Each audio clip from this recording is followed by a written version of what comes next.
I would like to say that I am the product of independent India, because the British had left by 15th of August 47 and I was born in January 48. So in Mumbai. And then later on, my grandfather, natural grandfather, there's the late Shahu Chhatrapati Maharaj. He adopted me in 1962, I being his daughter's son. And since 62, I have been regularly here. Of course, I have been coming to Kolhapur right from the beginning, since my childhood also. And then regularly from 1962. Later, I joined school in Bangalore at Bishop Cotton Boys School. Still later, did my graduation from Indore University. And after that, I have been here. So, tell me your memories of your childhood when you were a child. When you would be. Obviously, before your studies, before you went out of Kolhapur, in your nascent childhood years, what was the life you remember like? The life as a child was just like any other child. And we went to schools and schooling activity was there.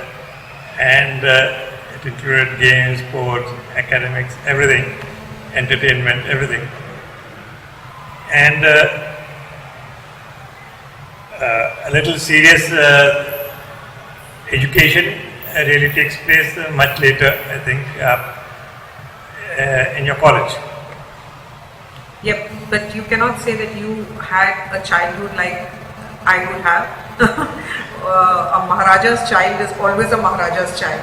So what is it like being a Maharaja's child? I grew up in these royal surroundings, and we just took it in the stride.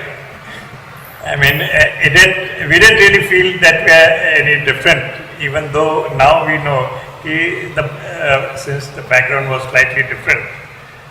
And so we were brought up like any other children, along with the royal background. So what is the royal background? Please explain. Royal background means in those days, you could do some riding or shikar, and shikar, that is hunting, and that is much later, of course, not in the real childhood, but slightly later.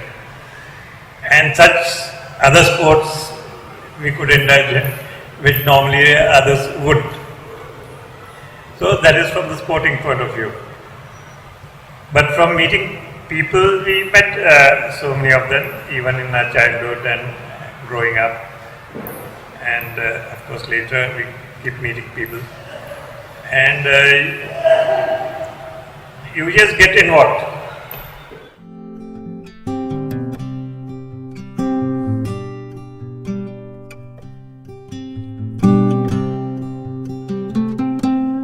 My father, by that I mean my grandfather, who has adopted me now. That is, you see his picture over here. I'll start with his background from the Second World War itself. He was one of the two princes who had joined the Indian Army. Many of them had joined, but it is one of the two princes who have really fought on the front. He was on the front in North Africa, in the Libyan and Tunisian areas, and later on he was asked by the government in his capacity as a Maharaja and as well as an army officer to visit several units in the Middle East as well as in Italy, where he met few of the generals, American generals, British generals, whose photographs you will see in the museum below. And still later, he was an excellent sportsman too, and an excellent administrator.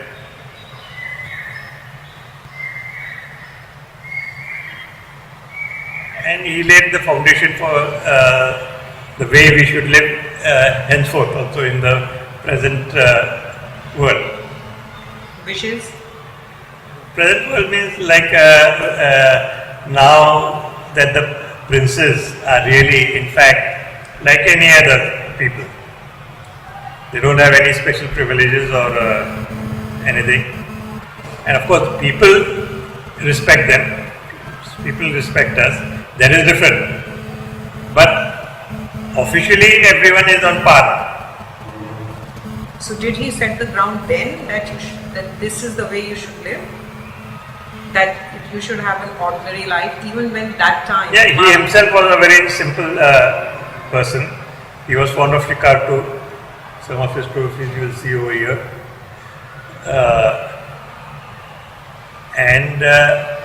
Otherwise he was a simple person. He loved the army life too. He joined during the war itself and did well. Did he tell you all as children when you all were growing up about Second World War? Did he discuss wars with you all? Yeah, sometimes he told us some incidents. Would you like to relate one of them? Like one of the incidents where he just escaped being killed by a bomb, but he lost, he damaged one of his ears seriously because of the concussion. So that was a near escape, as he said, and one or two other incidents also he told us. Please relate. One of those was how he had to fight a rear guard action against the Germans. He was in fact fighting the German forces under Rommel, Field Marshal Rommel, who was on the opposite side. And so he was a tough nut to crack, tough general to crack. So anyhow, so that is how it went on. Please tell us the incident in detail, what you remember. Once, as I said, he was sent out on a special mission it was one of the rear guard actions. So to hold them back. And for quite some time, there was no news of him coming back. Everyone got worried in the base camp or something, whatever it was. However, they got over it and they were all very happy when he came back. Tell me something about your mother. Your mother who was your real mother, and Maharajji's wife who was actually your grandmother? My mother, this Pramila Raji Chhatrapati,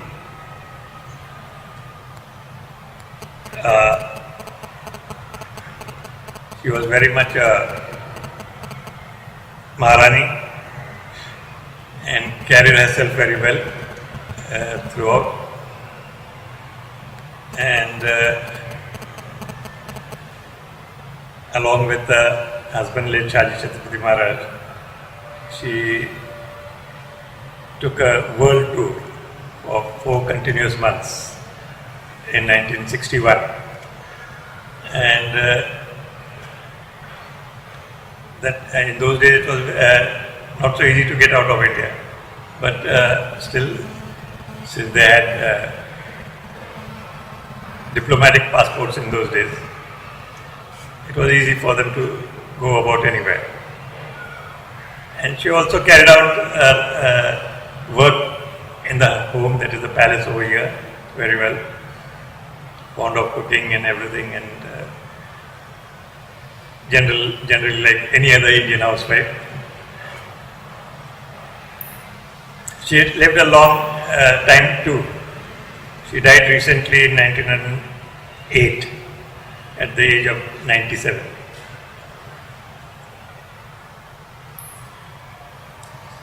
You're talking about your real mother, you're talking about your adopted mother? My adoptive mother, who was my grandmother.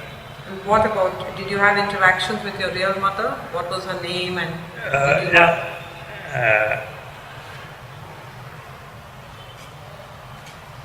My parents lived in Nagpur, where my mother was given in marriage over there. Nagpur, in the Bhonsle family of Nagpur. And of course, since she was Maharaja's daughter, we used to come here every summer for 2 months. Everyone was here. And she was also favorite of the late Maharaja, that is Rajaram Chhatrapati Maharaja. And in fact, as soon as she was born, she was more or less taken over by the late Rajaram Maharaja. And she also went through all her early life. He spent over a year only, and indulged himself in all sorts of royal activities like riding, hunting and everything at an early age too. Formal education in those days was done at home. They didn't have to go to any schools. The staff came to teach them. So your mother was educated? She was fond of, she was fond of reading, very much fond of reading. She had a good library of her own. And she was well read, like her father. And did your mother, your grandmother, which is your adopted mother, did she do some philanthropic activities also, or she was only involved in the upkeep of the palace? Philanthropic activities were carried out basically through the Maharajas. Not directly by them. So at that time, was the women, were your mothers in Parda system or things like that? No. In Parda, as you know, my great-grandfather, this Rajashri Shahu Maharaj, who was also a social reformer and who is a very important figure in not only in Maharashtra, I think maybe in all India, because he has been a social reformer. And particularly in Maharashtra, he had led the social reforms in a royal manner. And 3 persons are known for social reforms in Maharashtra in particular. That is Mahatma Phule, Rajashri Shahu Chhatrapati Maharaj, and Baba Saheb Ambedkar, who later on went to, he had a lion's share in formulating the Constitution of India. Baba Saheb Ambedkar was also, I won't call him as his product, but he had seen qualities in him, and which he told the people that here is a future leader. This is in 1900, approximately 1920, around about that. When he had predicted, he was not an astrologer, but he predicted, because of his knowledge about the person, that he'll be a future very important leader of India and of the leader of the backward classes also. So he did go on later on, 28 years later, to formulate the Constitution of India.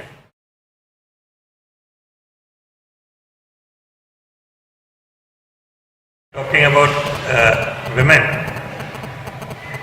women have been emancipated during his time. I mean, they were emancipated already in our circle. In the Marathas hardly ever practiced parda, but a little bit of parda, which may have been practiced in between, was done away with at the end of 19th century.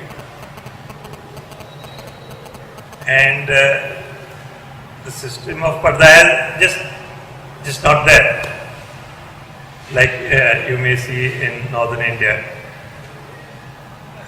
And the women, ladies in the family, they could meet anyone, any guest, along with everyone. So how did your father and your grandfather treat women in their own families? I mean, how they were empowered, or what kind of the princely, which is different than the other princely families of India? Well, as I said, there was much more liberal atmosphere over here, and they were given certain activities to be carried out, but mostly they, in her case, in my mother's case, it was more domestic rather than political or such.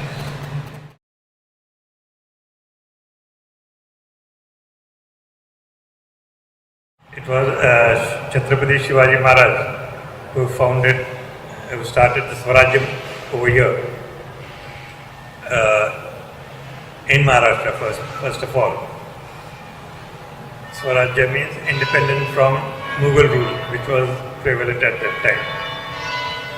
And his Swarajya extended in lots right up to Chennai. That is near Jinji was his fort of southernmost fort, which is near Chennai. And the northern parts were from Nashik right up to Chennai. Along that, you can say, along that national highway, both sides of the national highway, and Western Ghats, Konkan, and that way was Swarajya, which was eventually he died early, and then it was once again the country was again taken over by Aurangzeb, but still the capital of the Swarajya was shifted to Jinji by Rajaram Maharaj, his Shivaji Maharaj's younger son. And from there rearguard action took place, and by the time he came back to Maharashtra, the whole of Maharashtra was almost recaptured by his generals, Santaji Ghorpade and Danaji Jadhav. And people were fighting everywhere. It was a guerrilla warfare in those days, and even in the beginning, Shivaji's time, it was guerrilla warfare. Later on also, it was guerrilla warfare. And the whole of Maharashtra had lighted up. And eventually, a Mughal emperor who had ruled from Delhi for such a long time, he had to spend 27 years in Maharashtra fighting the Marathas and the Swarajya movement. Eventually he died here only, and he is buried in a simple, I think, tomb near Kolhapur in Aurangabad. So eventually everything was recovered and everything. In between, due to some reason or the other, because of the enterprising people, the Britishers came in, took full advantage of the divisions over in India, and eventually became the masters of India. So there is a time when the whole of the country was under the domination, and particularly Kolhapur was ruled by minor princes for quite some time, and it was during his time, Chhatrapati Shahu Maharaja's time, when he became the major. Again he got his powers back to rule. He had been liberally educated also. There were some Britishers who also guided him, some liberal Britishers who were probably not so imperialistic. So they guided him, and others of course in Kolhapur also. And eventually he saw the drawbacks of society over here. Why the British came in, what was the problems, and how India will now move on to a real democratic country in the future. He had visualized that, and towards that end he started working, and his reforms, he reformed every movement in Kolhapur, which influenced not only Maharashtra government, but I think the basics of social reforms are from Kolhapur, followed by Maharashtra government, and now they are spreading to the rest of India all too. So his ideas was, unless you have equality in humanity, there is no point in the humanity itself. But to achieve that, you must have education. And so he was encouraged education in every field during his lifetime in Kolhapur and elsewhere also in Maharashtra, elsewhere in India too, right from Madhya Pradesh to Karnataka. And so education was encouraged. Women's education was also given. Young girls were, for them also education was made compulsory and free in those days. In those days, I think 6% of our income was spent on education, the state. I think it is not more than 2% now, right now. But a lot of emphasis was given on education, development of agriculture by building one of the first dams in India. And in every, you just name any aspect of life or any facet of life, his stamp is there. Politically also. So how did the Britishers treat Kolhapur state as, when at that time? What was their relationship with your great-grandfather?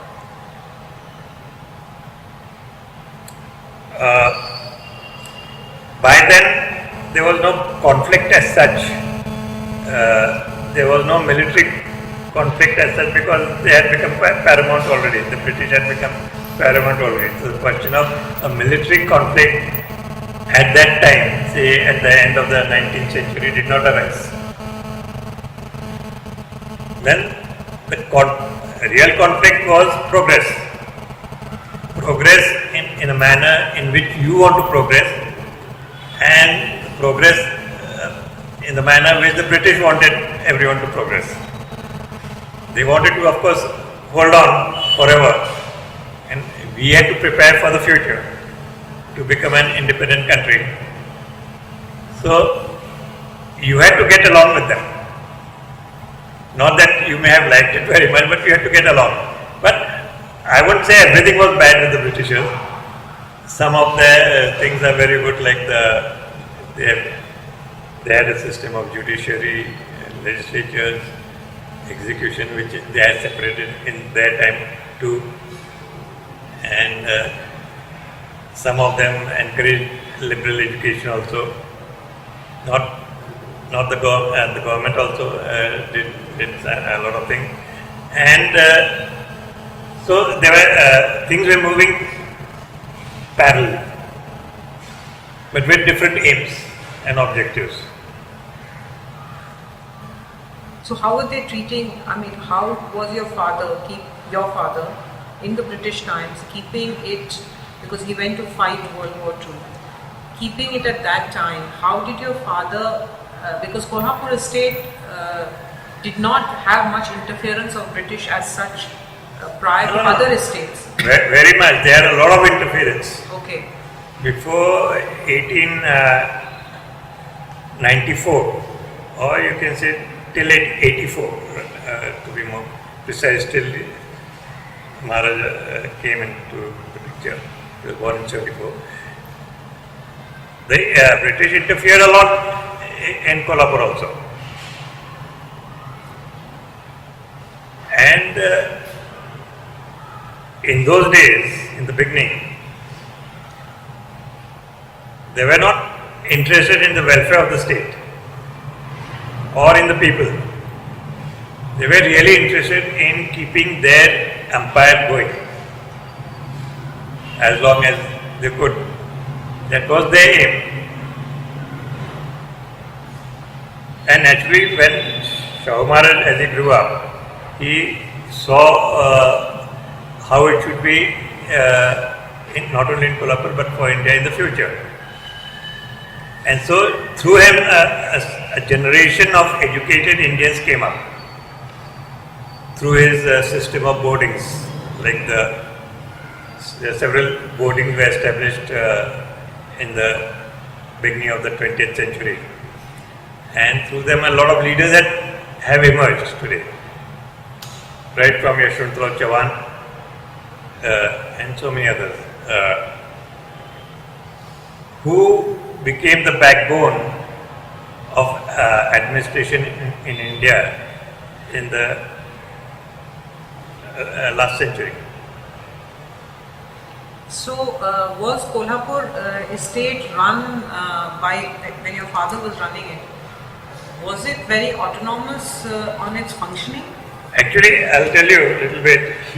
My father, Shahaji Maharaj, he became the Chhatrapati in 1947, just before India got independence.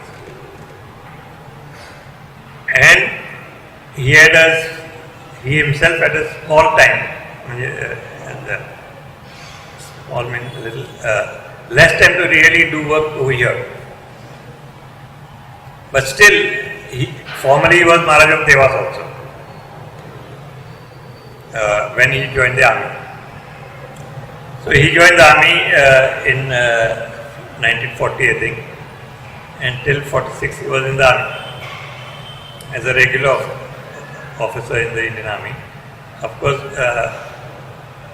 he didn't have to keep fighting for the full 6 years. I think he spent quite some time in the North African deserts, those two countries, Libya and that area. And later on, as I said, that was the real front. But later on, he also visited front, but he was not in the fighting units, but he was just visiting. And through that activity, he came to more in contact. He was already in contact, but more so with the Britishers and he had we had everyone was friendly on a personal level. Personal level, no one had anything against each other. But ultimately, you have to have your own ideas, and they have to be free from any encumbrances. So, to be part of the army, he had a flair for it, and so he did well. So your grandfather basically had more interaction with the Britishers than No, your father. Shahu Maharaj had, Rajaram Maharaj had, Shahji Maharaj had, all three of them had. In between there was 5-year period of minority.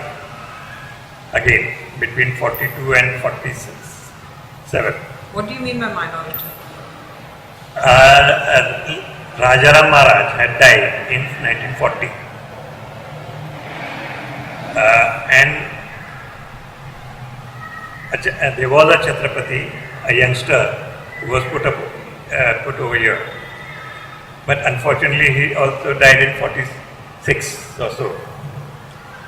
Then he was taken in as late Maharaja's, Shahu Maharaj's daughter's son. He was also adopted over here in 47. So he came to Kolhapur actually in 47. No, but you said there was a minority. Minority, 42 yeah. to 46. So 42, who was the person ruling? He was a minor king. You can say minor Maharaja. But since he was about say, a few years old, one cannot rule. So who was ruling instead of him? In those days, it was a council, a minority council, which was ruling. But in effect, it was the British who were dictating.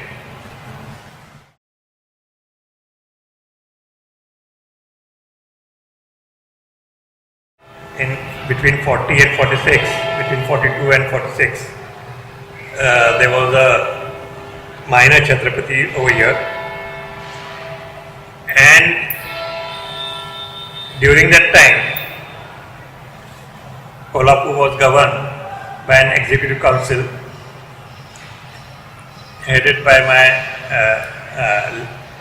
late Rajaram Maharani, but she didn't do much work over there.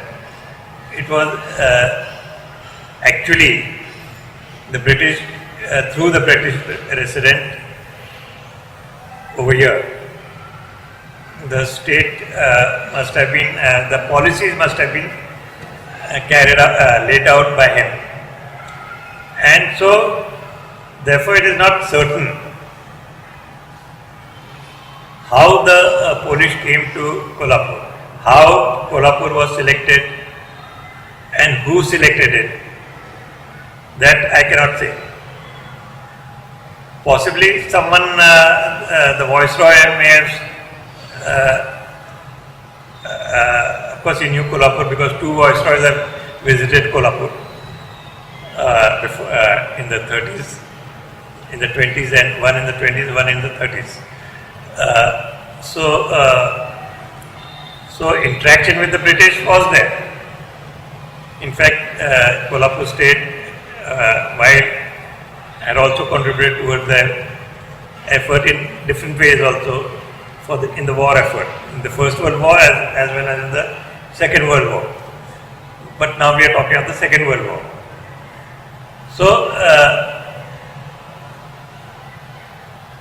the British may have suggested, why don't you ask Kolhapur if they can adjust the refugees?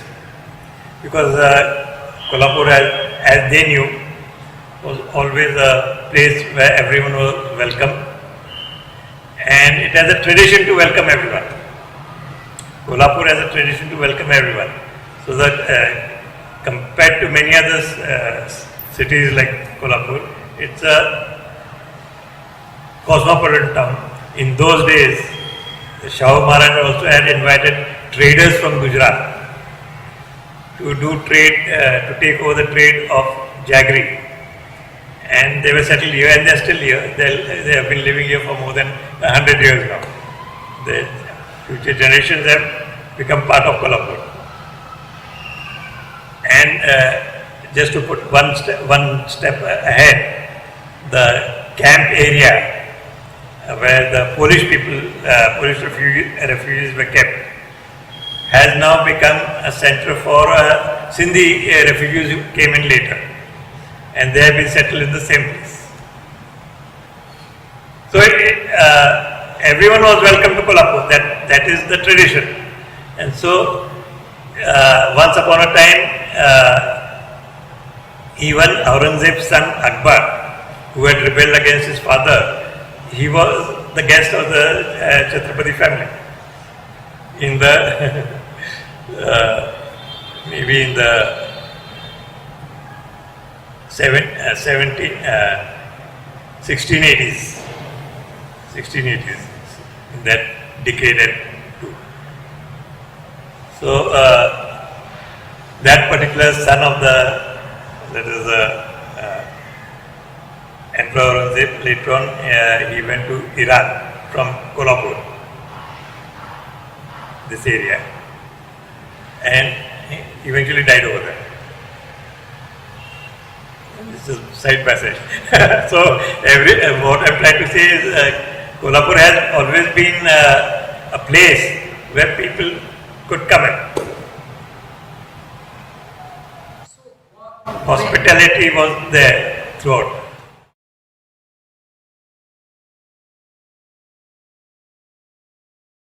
That is till 67. I hardly knew them. I think there was no interaction with them.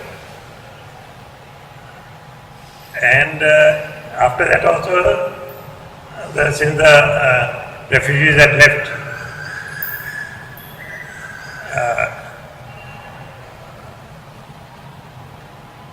there could not have been any interaction. Then later on they started coming in touch with Kolhapur again. And some of them started visiting over here to find out what has happened to the place, where they were living, and so on. And I must say, one of my friends, Colonel Vijay Gaikwad, he got in touch with them again because his father's generation, his father and his generation were in some sort of contact with them when the Polish people were living in Valivade. And still later, the real contact was Mrs. Wanda. What's her surname? Kashikar. Mrs. Wanda Kashikar. We met somehow somewhere. And then later we used to meet once a year or so. And that is the real interaction with the Polish people who have stayed over here.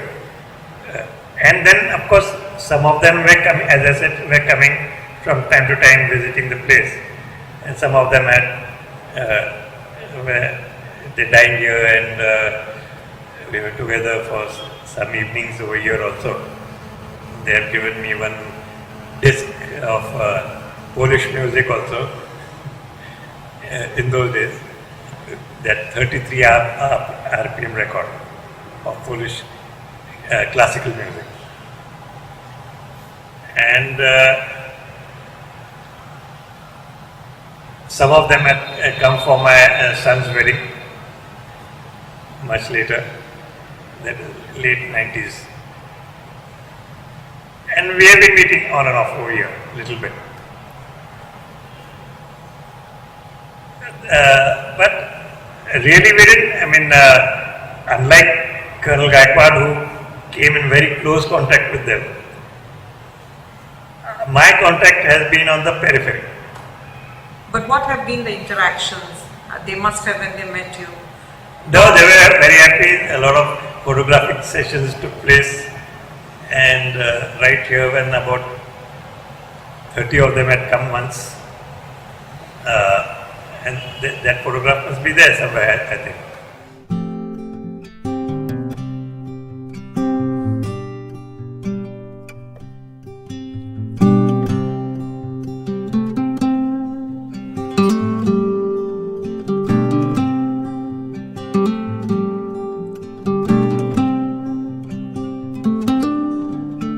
They talk to you about the days in Valivade, Kolhapur?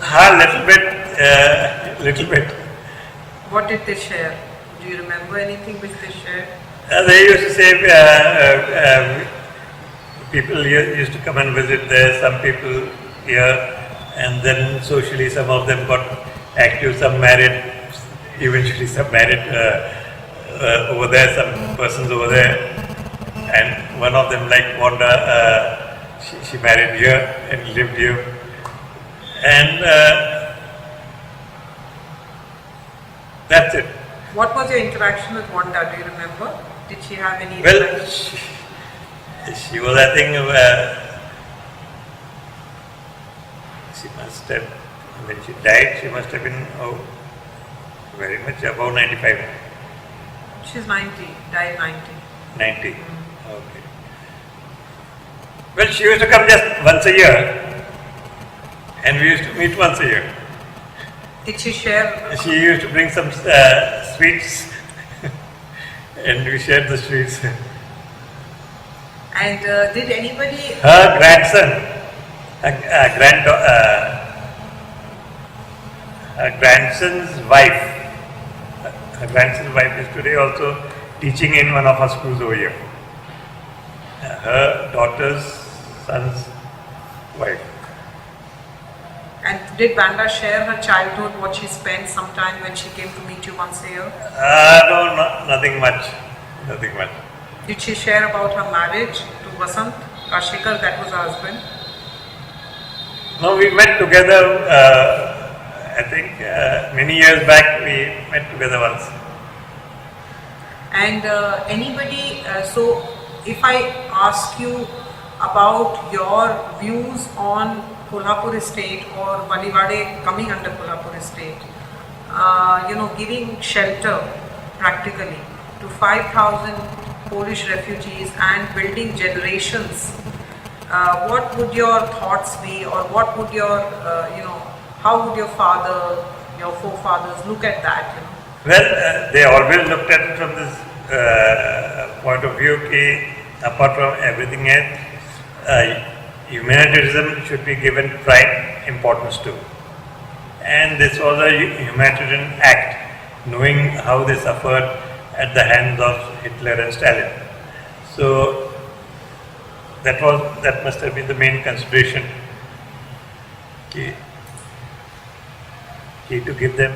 Well, as I said, there was a minority government in Kolhapur at that time, which was indirectly controlled by the Britishers. And Britishers were quite happy to pass on the buck to Kolhapur. And that is how they initially came. But since the nature of the Kolhapuri people is very very receptive to anyone from outside, they became friendly, and eventually they were looked at as friends, not refugees anymore. In the beginning they came in as refugees, they left as friends. That is their side of the feeling, possibly, the gratitude.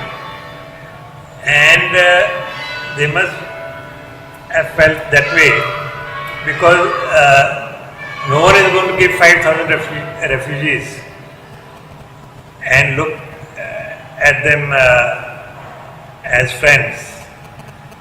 And Kolhapur did that in the whole of India, Jamnagar and Kolhapur.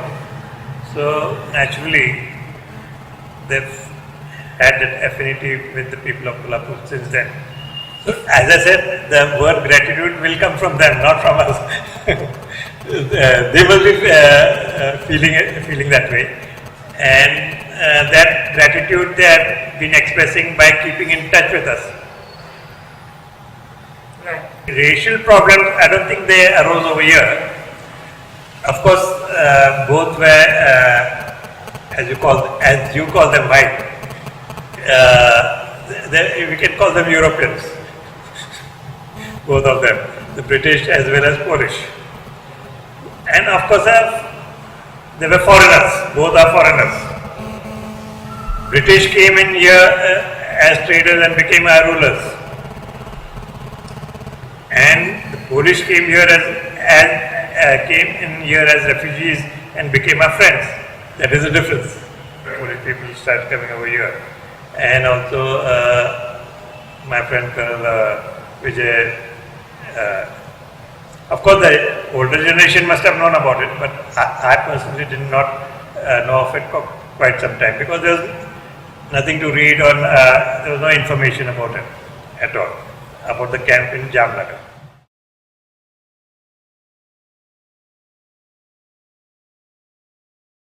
My wife, she's about 4 years younger than me, and she was originally from the adjoining district of Belgaum, and we were married in 1970. We have 2 sons, Sambhaji and Maloji.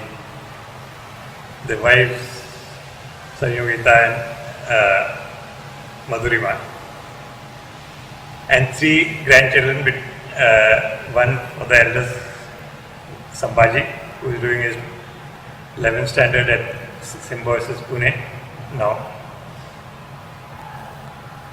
And the younger one has a daughter who is the 10th standard now, and a son who is in the 7th standard, 6th standard. So how does your day look like?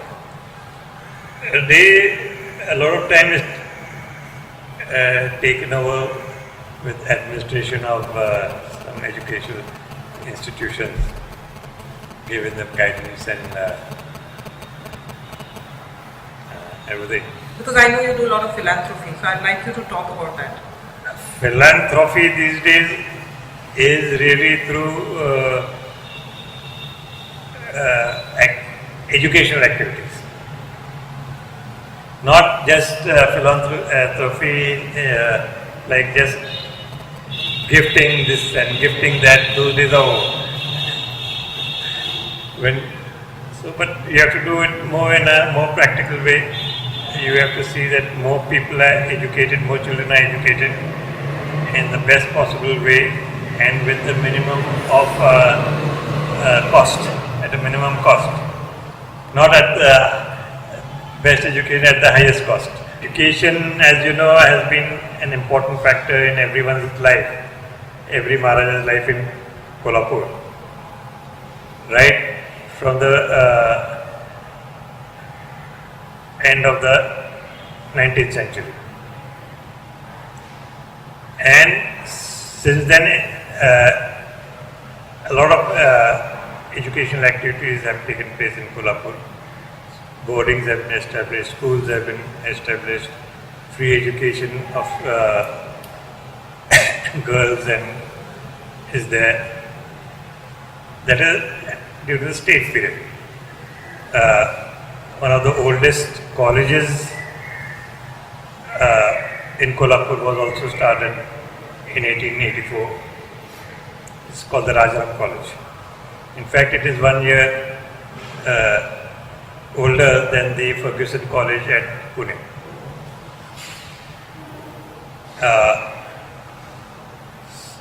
And it was the only college between Pune and Bangalore in those days.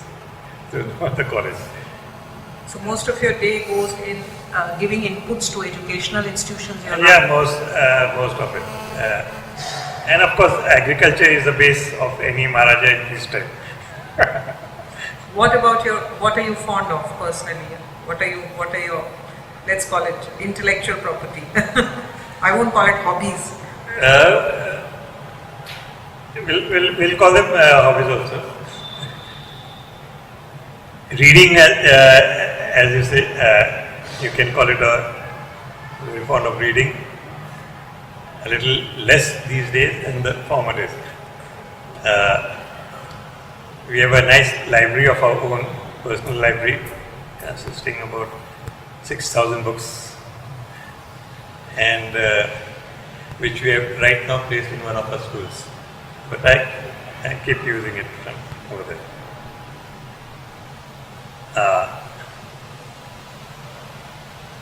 Apart from the school library, this is the personal library. And then hunting had been a favorite sport for all the Maharajas. And one of the sport related to hunting was pig sticking. It was a hunting, spearing this pig from the back of a horse. Then another sport which was practiced over here was hunting of the black buck with a trained cheetah. And of course, they're all helpers. You have to only keep giving them encouragement to do all that. Then modern sports like football is there. I have taken up to football over here, which was started in Kolhapur around about 1980, when one Prince Shivaji who came back from England at that time, he started the sport over here. Wrestling had been and has been there traditionally, and it has produced a lot of good wrestlers. Have you been in wrestling? Yes, I have done it the traditional way for 6 or 7 years continuously. But way back, more than 40 years, 50 years back, because not 50, between about 40 years back.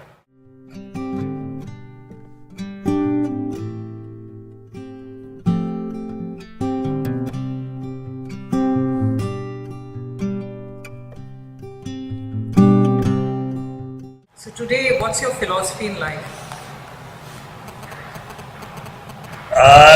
It's a very difficult question. You have to do your best in everything you want to, in every field, in any field you want interested in. Well, I am not the philosophy, as you say. We are not philosophers.